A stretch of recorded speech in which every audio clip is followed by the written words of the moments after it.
বাংলাদেশের এক তরুণ যাকে মানুষ সুদর্শন পুরুষ হিসাবে চিনে, তাকে সুদর্শন পুরুষ হিসাবে ডাকে।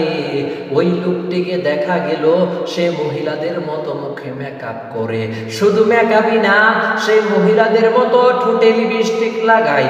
ও দুনিয়ার মানুষ, সামান্য ভাইরাল হওয়ার জন্য তুমি এই কাজটা করলা। নবী করিম সাল্লাল্লাহু আলাইহি ওয়াসাল্লাম বলেন, আমার উম্মতের মধ্যে যারা পুরুষ হয়ে মহিলাদের মতো হতে চাই, আর যারা মহিলা হয়ে পুরুষের মতো হতে চাই, আল্লাহ তাআলা তাদের প্রতি লানত, আল্লাহ তাআলা তাদের প্রতি লানত।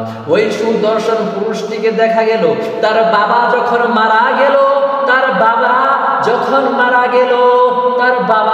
মারা গেল, ওই সুদর্শন পুরুষটাও তার বাবার জানাজায় শরীক হলো।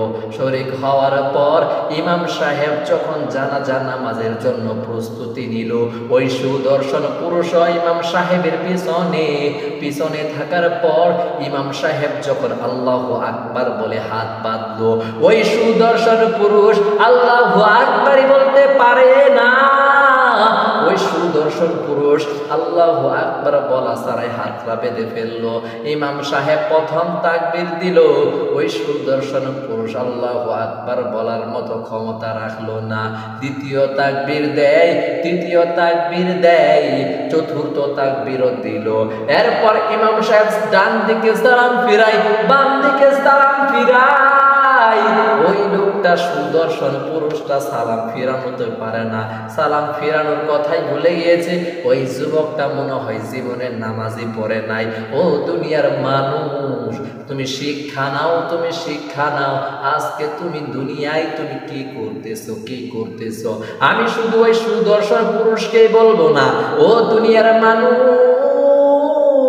আমি তোমাদের সকলকেই বলতে চাই, তোমরা আজ দুনিয়ায় যেভাবে চলতেছ, ইমানের তোমাদের কি হালত, এলেমের তোমাদের কি হালত। আজকে দুনিয়ার মানুষ, আমি তোমাদের বলতে চাই, তোমরা যদি আজকে নামাজে দাঁড়াও, সূরা ফাতিহাটাও বলতে পারবা না, আজকে ওই সুদর্শন পুরুষকে দোষ দিয়ে লাভ নাই। তার মতো তোমরাও। তবে এটা শুনে রাখো, ওই সুদর্শন পুরুষদের মতো তোমরা মুখে মেকআপ করো না, ঠোঁটে লিপস্টিক লাগায়ও না। এগুলা লাগালে আল্লাহ তাআলা তোমাদের প্রতি লানত হয়ে যাবে।